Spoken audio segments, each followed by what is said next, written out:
Hello student, welcome back to the class. I hope you all are going good and I am also good. So let's start our new chapter today, and that is about use of this, that, these and those. So this, that, these and those. Today we are going to know about these words. Mind opener, read this sentence. Then this little puppy goes to the market. ये छोटा सा puppy market जा रहा है, ठीक है. That little puppy stays at home. अब वो दूर वाली चीज़ है तो देखो वो दूर है ना, यहाँ पे पपी पास था, वहाँ पे दूर है, ठीक है. तो that little puppy यानी दूर वाली चीज़ों के लिए हम क्या इस्तेमाल करते हैं, that इस्तेमाल करते हैं.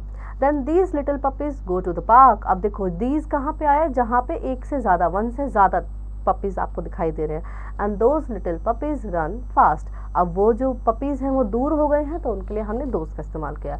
तो यहाँ पे आपको क्या समझ में आता है, जब हम किसी सिंगुलर चीज़ के बारे में जो हमारे पास है इस बात करते हैं, so we will use this. And when we talk about a singular thing that is far away from us, we will use that. And when we talk about the things that is near to us but more than one in number, so we will use these. And the things we talk about those are more than one in number and also the far away to us, we will use those. Okay, then let's begin. This, that, these and those are sometimes used with naming words when we want to show something near or far away from us. ठीक है, तो this, that, those, these हम उनके इस्तेमाल करते हैं जो हमसे पास हैं या दूर हैं. ऐसी चीज़ों के लिए नेमिंग वर्ड्स के लिए हम इस्तेमाल करते हैं. We use this and these to talk about people, places, animal and things that are near to us. This और these हम जो हमारे पास है उनके लिए इस्तेमाल करते हैं, ठीक है. लेकिन this का इस्तेमाल करते हैं सिंगुलर चीज़ के लिए एंड these का प्लूरल के लिए. Like for example, this is a ball and these are balls, ठीक है. We use that and those to talk about peoples, places, animals and things, ठीक है, that are far from us. और that और those हम उनके लिए इस्तेमाल करते हैं जो हमसे दूर हैं, but that for the singular and those for the plural. For example, that is a tree and those are trees.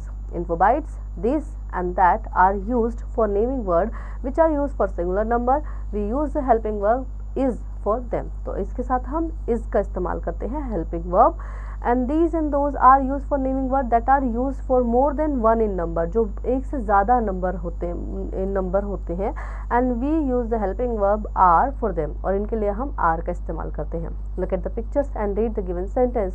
This car is new. अब देखो यहाँ पे क्या है, एक कार है तो ये कार न्यू है और बच्ची के पास भी है.